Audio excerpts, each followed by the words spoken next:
Dear students, आप सभी का स्वागत है बिहार बोर्ड क्लास 7 विज्ञान विषय के 11वें अध्याय में, जो कि है रेशों से वस्त्र तक। तो आप सभी बच्चों का पुनः स्वागत है। और इस चैप्टर में हम फाइबर टू फैब्रिक इसके बारे में अध्ययन करने वाले हैं। जैसा कि आप सभी जानते हैं कि हम विभिन्न प्रकार के मौसम में अलग अलग प्रकार के वस्त्रों का उपयोग करते हैं। जैसे जाड़े के दिनों में हम ऊनी कपड़े पहनते हैं, कंबल ओढ़ते हैं, और वहीं जो है जब गर्मी का मौसम आता है तो हम हल्के या फिर सूती कपड़े पहनना पसंद करते हैं। खास ओकेजन्स में हम रेशम से बने वस्त्रों का भी उपयोग करते हैं। तो ये सारे जो वस्त्र हैं या कपड़े हैं या फैब्रिक्स हैं, ये जिन रेशों से बनते हैं, वो रेशा कहाँ से आता है, इसका जो है किस प्रकार हम इसे हासिल कर पाते हैं और कैसे इनको प्रोसेस करके हम फैब्रिक तक आ पाते हैं, इन सारे चीज़ों के बारे में हम जानने वाले हैं इस अध्याय में। तो सबसे पहले हम बात करते हैं ऊन की, जो कि जिसको हम वूल कह सकते हैं। और ऊन से ही जितने भी जो जाड़े के दिनों में पहनने वाले वस्त्र हैं या कंबल हैं, ये सब जो है ऊन से ही बनते हैं। तो ऊन का जो उत्पादन है वो कैसे होता है, हम ऊन कहाँ से प्राप्त करते हैं, तो इन सारे चीज़ों के बारे में जानते हैं। सबसे पहले कि भेड़, पहाड़ी बकरी, ऊंट, याक, लामा, एल्पेका आदि और कुछ अन्य जंतुओं के शरीर में क्या होते हैं, इनके जो शरीर है वो बालों से ढके होते हैं। इन जंतुओं के बालों से ऊन प्राप्त की जाती है। तो यहाँ पे चित्र में देखिए इतने सारे जो है जीव जंतु दिखाए गए हैं। कुछ जंतु जिनसे ऊन प्राप्त होती है, ये सब हैं भेड़, पहाड़ी बकरी, ऊंट, याक भी होता है, लामा है, एल्पेका है। इन सब से जो है हमें, इन सब की जो शरीर के ऊपर जो बाल आप देख रहे हैं ना, इनसे हमें ऊन प्राप्त होता है। आगे हम जानेंगे कि इसको किस तरह से हम इनके बालों से ऊन किस प्रकार से हम बनाते हैं। तो यहाँ पे आगे थोड़ा सा चैप्टर में जानते हैं। चलिए, इन जंतुओं के शरीर पर बालों की जो है वो मोटी परत क्यों होती है? बाल क्या करता है, इन जंतुओं को गर्म रखने में मदद करता है। बाल कैसे इन जंतुओं को गर्म रखते हैं? बालों के बीच वायु आसानी से भर जाती है और वायु ऊष्मा का कुचालक है, ये हमने पहले ही पढ़ रखा है। अतः शरीर की गर्मी को क्या करता है, बाल जो है बाहर जाने नहीं देता है, और इस प्रकार जो है बाहर की ठंड को शरीर में जाने से भी ये रोकता है, क्योंकि ये ऊष्मा का कुचालक होता है। हमारे देश में जिस प्रकार भेड़ों की अनेक नस्लें पाई जाती हैं, उसी प्रकार बकरियों की भी अनेक नस्लें पाई जाती हैं, जिनमें अंगोरा जो नस्ल की बकरी है, अंगोरा नस्ल की बकरियों से अंगोरा ऊन प्राप्त की जाती है। ये बकरियां जम्मू एवं कश्मीर के पहाड़ी क्षेत्रों में पाई जाती है। उसी प्रकार जो प्रसिद्ध पश्मीना शॉलें हैं, इन्हीं बकरियों के मुलायम बालों यानी कि फर से बनाई जाती हैं। याक की ऊन तिब्बत और लद्दाख में प्रचलित हैं। जो याक आप देख रहे हैं, इनके ऊन जो है तिब्बत और लद्दाख में प्रचलित हैं। इस प्रकार हमने देखा कि रेशे जो है जंतुओं से भी प्राप्त होते हैं।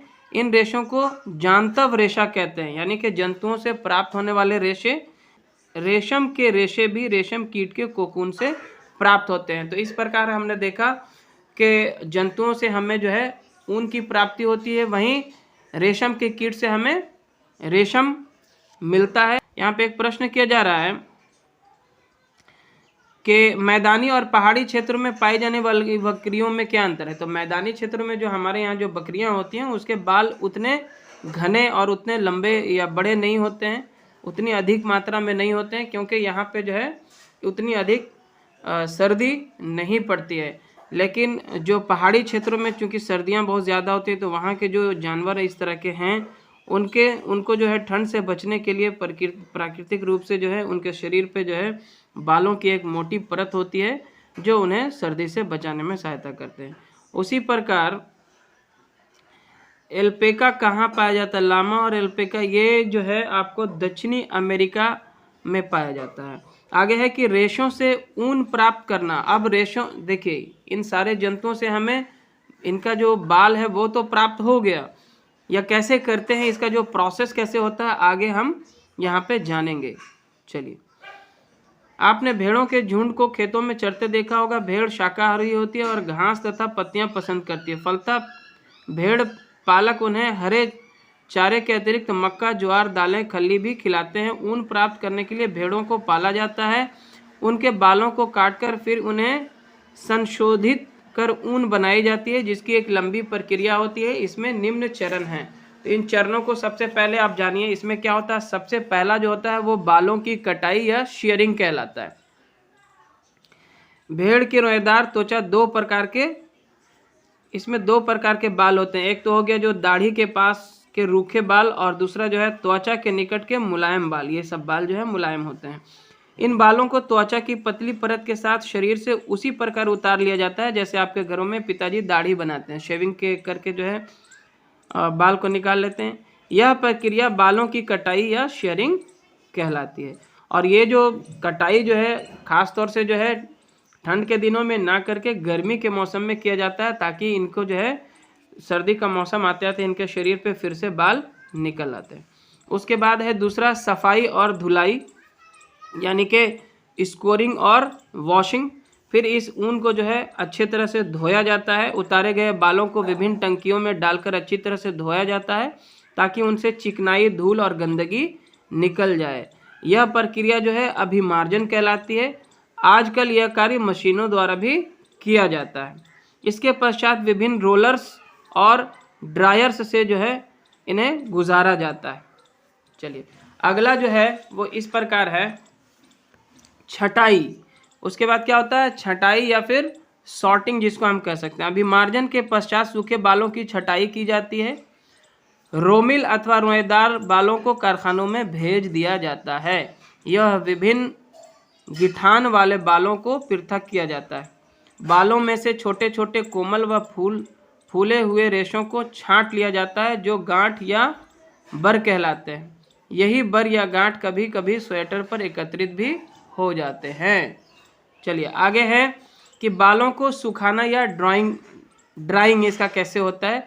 छटाई के पश्चात रेशों को पुनः धोकर सुखा लिया जाता है। अब जो है इसमें फिर रंगाई होती है, डाइंग किया जाता है। इसमें भेड़ तथा बकरी की ऊन सामान्यतः काली, भूरी अथवा सफ़ेद होती है, अतः रेशों को विभिन्न रंगों में रंगा जाता है ताकि मनचाहे रंग का ऊन प्राप्त हो सके। चलिए आगे है रेशों को सीधा करके सुलझाना, यानी कि स्ट्रेटनिंग इसको कैसे करते हैं। रंगे रेशों को सीधा करके सुलझाया जाता है और फिर लपेटकर उनसे धागा बनाया जाता है। लंबे रेशों को काटकर स्वेटरों की ऊन के रूप में और छोटे रेशों को काटकर ऊनी वस्त्र बुनने में उपयोग किया जाता है। और आगे है फिर इससे बुनाई या वेबिंग। हाथों से या मशीन द्वारा ऊनों की बुनाई कर ऊनी कपड़े तैयार किए जाते हैं।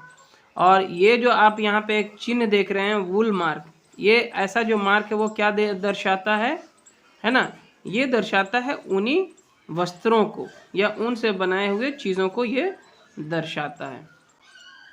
अब आते हैं कि इसके कारण जो व्यावसायिक संकट हैं, ऊन उद्योग की छटाई विभाग में काम करने वाले जो और मजदूर होते हैं, उनका कार्य जो है वो जोखिम भरा होता है, क्योंकि वे एंथ्रेक्स नामक जीवाणु द्वारा संक्रमित हो जाते हैं, जिसके कारण इसे सॉर्टर डिजीज़ भी कहा जाता है। किसी भी उद्योग में ऐसे जोखिमों को झेलना जो है व्यावसायिक संकट कहलाता है, जो एक तरह का रिस्क हो सकता है। ऊन के बाद हम जानते हैं रेशम के बारे में कि रेशम से जो है हमें किस प्रकार इसके रेशे कहाँ से प्राप्त होते हैं और जिनका उपयोग हम रेशमी वस्त्रों को बनाने में करते हैं। तो सबसे पहले हम जानते हैं कि रेशम की खोज जो हुई उसकी कहानी क्या है। चीनी किंवदंती के अनुसार एक चीनी सम्राट ने साम्राज्ञी से अपने बगीचे में उगने वाले शहतूत के वृक्षों की पत्तियों के क्षतिग्रस्त होने के कारण का पता लगाने के लिए कहा। तो साम्राज्ञी ने पाया कि सफ़ेद कृमि शहतूत की पत्तियां जो है वो खा रहे थे। ये कृमि अपने इर्द गिर्द चमकदार कोकून बुन लेते थे। संयोग से एक कोकून उनके चाय के प्याले में गिर गया और उससे ये नाजुक धागों का गुच्छा जो है वो पृथक हो गया। इस प्रकार चीन में रेशम उद्योग का आरंभ हुआ, जिसे सैकड़ों वर्षों तक कड़ी पहरेदारी से गुप्त रखा गया। बाद में यात्रियों और व्यापारियों ने रेशम को अन्य देशों तक पहुंचाया। जिस मार्ग से उन्होंने यात्रा की थी उसे आज भी सिल्क रूट कहते हैं। नक्शे में सिल्क रूट आप खोज सकते हैं गूगल पर जाकर। रेशम के कीट रेशम के रेशों को बनाते हैं, जिसके कारण रेशम के रेशे भी जांतव रेशे कहलाते हैं, यानी कि जंतुओं से प्राप्त होने वाले। रेशम प्राप्त करने के लिए रेशम के कीटों का पालना रेशम कीट पालन या सेरीकल्चर कहलाता है।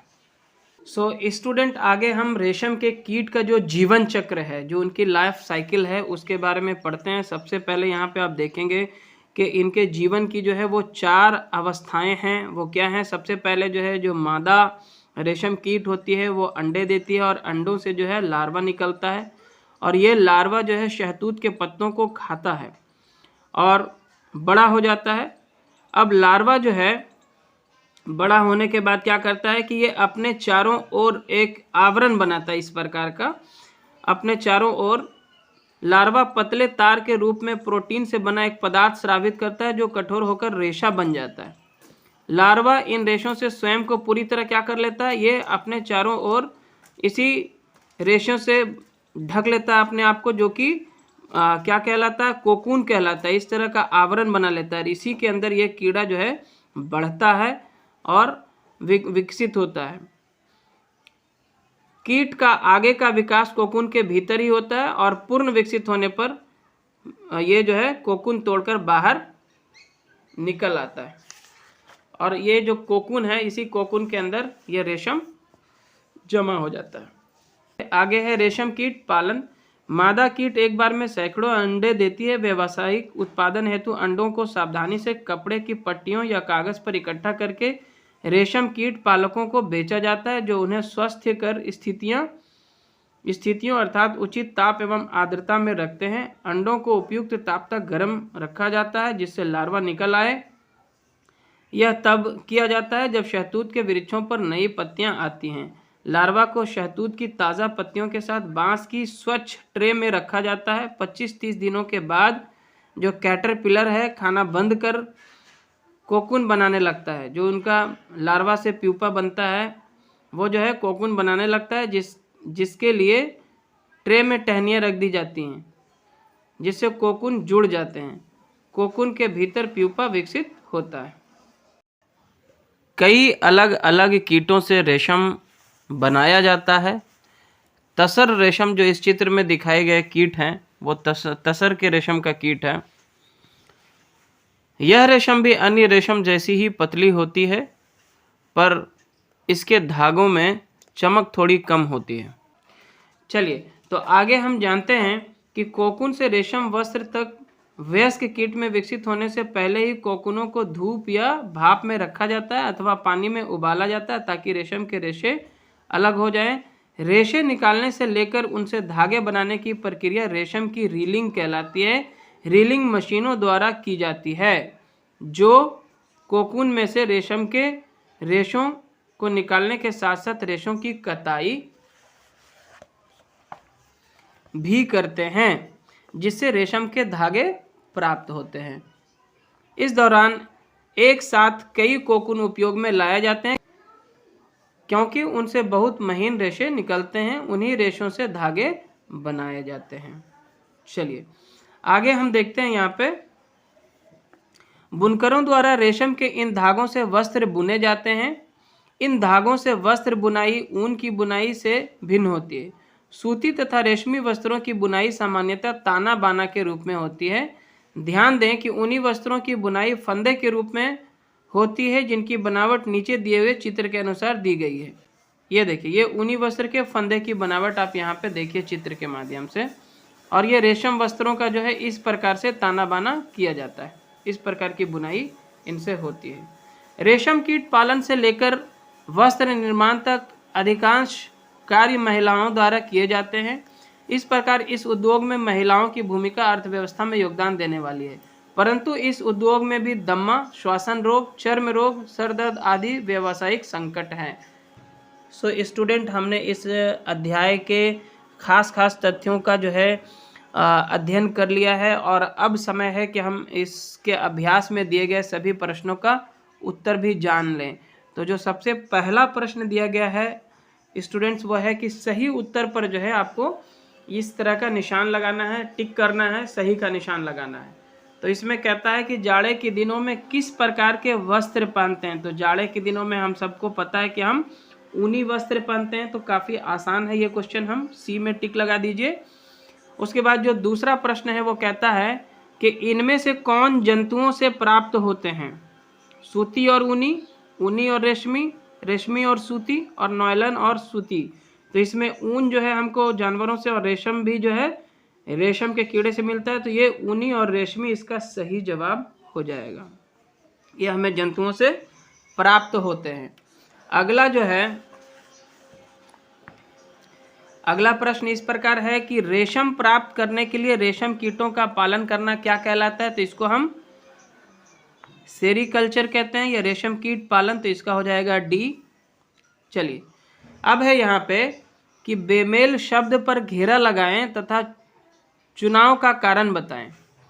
जैसे यहाँ पे पहला में दिया गया है अभिमार्जन, बालों की कटाई और रीलिंग। इन तीनों में जो है बेमेल कौन है। तो इसमें जो बेमेल होगा वो होगा रीलिंग। क्यों बेमेल है इसका कारण यहाँ से हम लिख सकते हैं, ठीक है ना। अभिमार्जन, बालों की कटाई या फिर रीलिंग, ये तीनों में बेमेल है रीलिंग। क्योंकि देखिए अभिमार्जन जो है, अभिमार्जन और बालों की कटाई रोएदार जानवरों की होती है ना, जबकि रीलिंग जो है रेशम के धागे बनाने की प्रक्रिया है। ये जो दोनों अभिमार्जन है या बालों की कटाई है, ये जो ऊन देने वाले जानवर होते हैं उनसे रिलेटेड है, जबकि ये रीलिंग जो है वो रेशम के धागे की होती है, इसलिए ये अलग प्रक्रिया है। चलिए दूसरा है भेड़, लामा या रेशम कीट। तो यहाँ पे देखिए भेड़ और लामा जो है एक ही प्रकार का जंतु है जिनसे हमें ऊन प्राप्त होता है, जबकि रेशम कीट से हमें रेशम के धागे मिलते हैं, रेशम के रेशे मिलते हैं। तो यहाँ पे जो हम सर्कल करेंगे, जो घेरा लगाएंगे वो रेशम कीट में। भेड़ और लामा के बालों से ऊन बनाते हैं, जबकि रेशम कीट से हमें रेशम मिलता है, ये अलग कारण है। तीसरा में जो दिया गया है देखिए आप ध्यान से, वो है तसर, अंगोरा और पश्मीना। इसमें हम तसर में हमने सर्कल किया है, क्यों किया है, क्योंकि अंगोरा एवं पश्मीना ऊनी वस्त्रों के प्रकार हैं। अंगोरा और पश्मीना जो है ये ऊनी वस्त्र के प्रकार है, जबकि तसर जो है वो रेशमी वस्त्र का प्रकार होता है, ये रेशमी वस्त्र का एक प्रकार होता है, तो ये अलग हो गया इससे। अगला जो है वो है 4 नंबर में देखिए सूत, ऊन, रेशम। आपको करना क्या है, आपको बताना है कि इसमें बेमेल कौन है और किस रीज़न से आप इसको बेमेल समझ रहे हैं। तो यहाँ पे हमने सूत को किया है, क्यों किया है, क्योंकि ऊन और रेशम जो है हमें जंतुओं से प्राप्त होता है, जबकि सूत हमें पौधों से प्राप्त होता है। चलिए अब प्रश्न नंबर 3 यहाँ पे देखिए बुक में आप देख लीजिए प्रश्न नंबर 3 क्या कहता है। प्रश्न नंबर 3 में है कि हम अलग अलग ऋतु में अलग अलग प्रकार के कपड़े क्यों पहनते हैं। इसका जवाब हमने यहाँ पे लिख दिया है, आप यहाँ से नोट कर लें आसानी के साथ, ठीक है। इसका जवाब आप इस प्रकार लिख सकते हैं, हम अलग अलग ऋतु में अलग अलग कपड़े मौसम के अनुसार पहनते हैं। गर्मी के मौसम में हम सूती एवं हल्के कपड़े पहनना पसंद करते हैं, क्योंकि सूती कपड़े पसीने को सोख लेते हैं तथा इनसे हवा भी आसानी से पास होता है। दूसरा है कि जाड़े के दिनों में हम ऊनी एवं गर्म कपड़े पसंद करते हैं, क्योंकि ऊन ऊष्मा का कुचालक होता है, यह शरीर के गर्मी को विकिरित होने से रोकते हैं, साथ ही हवा इनके रेशों के बीच होता है जो ऊष्मा का कुचालक है। चलिए तो इस प्रकार हम अगला प्रश्न में आगे बढ़ते हैं, अगला प्रश्न की ओर। अगला जो प्रश्न है वो है ऊन प्रदान करने वाले जंतुओं के शरीर पर बालों की मोटी परत क्यों होती है। तो इसका उत्तर आप इस प्रकार लिख सकते हैं कि ऊन प्रदान करने वाले जंतुओं के शरीर पर बालों की मोटी परत होती है जो इन्हें गर्म रखते हैं। बालों के बीच वायु आसानी से भर जाती है, बालों के बीच वायु आसानी से भर जाती है, वायु ऊष्मा का कुचालक है, वायु ऊष्मा का कुचालक है, अतः शरीर की गर्मी को रोके रखती है और बाहर की ठंड को शरीर में जाने से रोकती है। चलिए आगे है, अगला जो प्रश्न है वो है, कोकून को एक सही समय पर पानी में उबालना क्यों ज़रूरी है? तो इसका जवाब हम लिखेंगे कि कोकून को एक सही समय पर पानी में उबालना ज़रूरी है क्योंकि उबालने से रेशे अलग हो जाते हैं। अब है यहाँ पे देखिए, अगला जो प्रश्न है ये ज़्यादातर आपको एग्ज़ाम में ये प्रश्न आते हैं, तो इसको आप इग्नोर ना करें, बहुत ध्यान से इसको जो है आप ज़रूर से बना लीजिए। रेशम कीट के जीवन चक्र का एक रेखा चित्र बनाएं। देखिए मेरा भी ड्राइंग अच्छा नहीं है लेकिन हमने बनाने की कोशिश की है। ये हमने बुक से भी आप बना सकते हैं, ये हमने गूगल से सर्च करके इस तरह से आपको बना लिया है। तो आप यहाँ पे देखें, ये इसका जीवन चक्र है। सबसे पहले जो वयस्क रेशम कीट है वो अंडे देती है, जो मादा होती है वो अंडे देती है और अंडे से फिर लार्वा बनता है और लार्वा जो है फिर अपने को इस एक आवरण में जो है धीरे धीरे जो है यहाँ पे एक अपने चारों ओर एक आवरण बना लेता है जिसको कोकून कहा जाता है और इसी में लार्वा से जो है प्यूपा बनता है और फिर ये जब वयस्क बन जाता है, बड़ा हो जाता है, तो यहाँ से ये बाहर निकल आता है कोकून को तोड़कर और यहाँ पे रेशम के रेशे छोड़ जाता है। तो ये है उसका जीवन चक्र जो कि आपके पुस्तक में भी दिखाया गया। पुस्तक में उतना अच्छे से ड्राइंग जो है इसका बनाना थोड़ा सा आसान नहीं है, तो आप इस चित्र के माध्यम से बना सकते हैं। देखिए यहाँ पे बुक में जो दिया गया इस प्रकार दिया गया है, आप यहाँ से भी बना सकते हैं, ठीक है ना।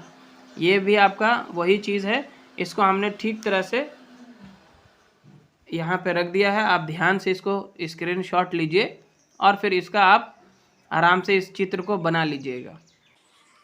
सो स्टूडेंट, इसी के साथ ये रेशों से वस्त्र तक का जो चैप्टर था अध्याय 11 यहीं पे समाप्त होता है। आई होप कि आपको ये समझ आया होगा।